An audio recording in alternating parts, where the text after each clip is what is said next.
बाळ, फ्रीजमधून श्रीखंड काढ ना. आम्ही पूर्वी घरीच बनवायचो श्रीखंड. त्याची चवच वेगळी होती. आता काय सगळं रेडीमेड. आजी, हे श्रीखंड खाऊन बघ.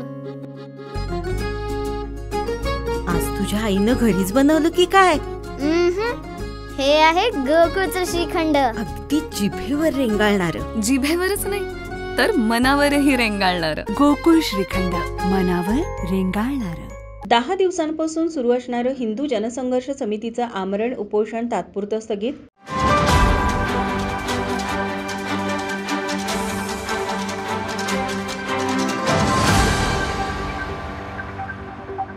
छत्रपती शिवाजी महाराज चौकात गेले 10 दिवस सुरू असलेलं हिंदू जनसंघर्ष समितीचं आमरण उपोषण तात्पुरतं स्थगित करण्यात आलं.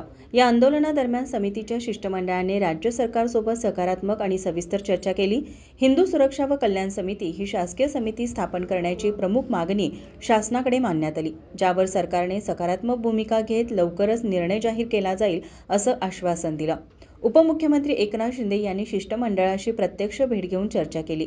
त्यांनी उपोषणकर्त्यांशी थेट दूरध्वनीवरून संवाद साधत त्यांच्या मागण्या योग्य असून शासन लवकर निर्णय घेईल असं सांगून उपोषण तात्पुरतं थांबवण्याचं आवाहन केलं. कोल्हापूर जिल्ह्याच्या सहपालकमंत्री माधुरी मिसाळ यांनी मुख्यमंत्री देवेंद्र फडणवीस यांच्याशी भेट घेऊन या मागण्या स्पष्टपणे मांडल्या आणि आंदोलनाचं गांभीर्य अधोरेखित केलं. यानंतर मुख्यमंत्र्यांनी मंत्री चंद्रकांतदादा पाटील यांना शिष्टमंडळाशी चर्चा करण्याचे निर्देश दिले.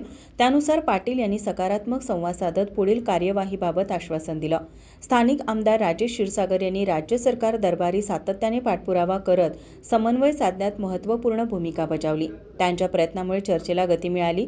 या चर्चेसाठी शिष्टमंडळात गजानन तोडकर, उदय भोसले, आनंदराव पवळ, अभिजित पाटील, विक्रमसिंह जरग, सौरभ निकम सहभागी झाले होते. आमरण उपोषण करणाऱ्यांमध्ये संदीप सामने, सुनील सामंत आणि राजू तोरसकट यांचा समावेश होता.